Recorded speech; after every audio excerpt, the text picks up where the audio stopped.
So in your current role, you work with other chief executives of the public sector on the ethnic pay gap. And Pacific people are still the lowest paid in the public service. So what do you think needs to change in order to close that gap? A number of things, you know, like so over 20% for Pacific women, which is just unforgivable. So we commissioned Professor Aha to do some a report on the ethnic pay gap and why. And then he had some recommendations around things that we should do.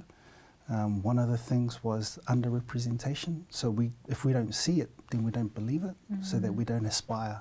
And so that definitely needs to shift. The importance of your manager or your leader.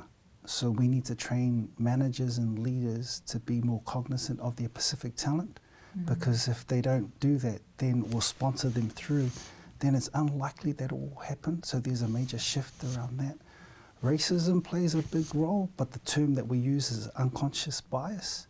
So how do we maneuver that? That's difficult. It's shifting of attitudes, shifting of cultures. I think the amazing series that you did and how we were able to do a masterclass on the life of a Pacific professional, I think those types of things are really good, because it brings the mirror to how you think and how you deal with these kind of things.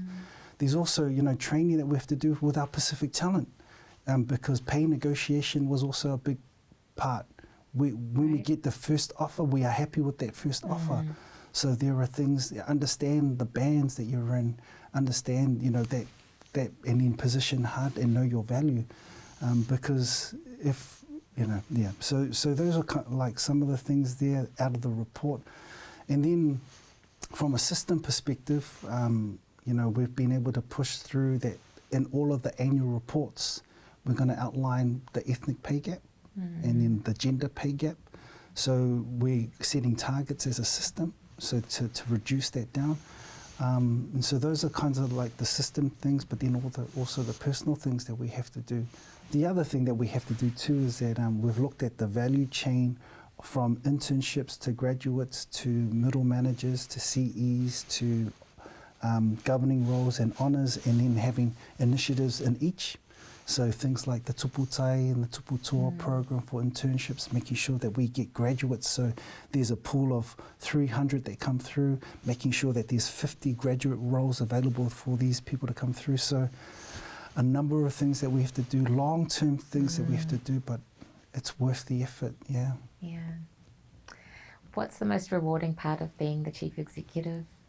I think I'm just so humbled to have this opportunity to do this.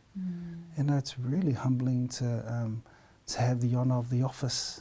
And my father passed away in December 2009, and so my mum and I, since COVID, we'd ring each other every day, and we'd just think of all the successes for now. In the role, and think, man, if Dad was still alive, he'd be so proud, because he'll see the dream that he had that drove him to do, you know, the 2 8-hour day jobs, you know, and the hard labour jobs, you know, welding, and that was years. That wasn't just 2 years, you know, from his other job. That was hard, and so to see what he did, and then to do what I'm doing now, that's the overriding sense of I'm so happy to be here, so proud of the opportunity to do this, to serve. And I think that is, you know, one of the really amazing things about our people. We're so resilient. Look what we've done in one generation. Yeah, very blessed.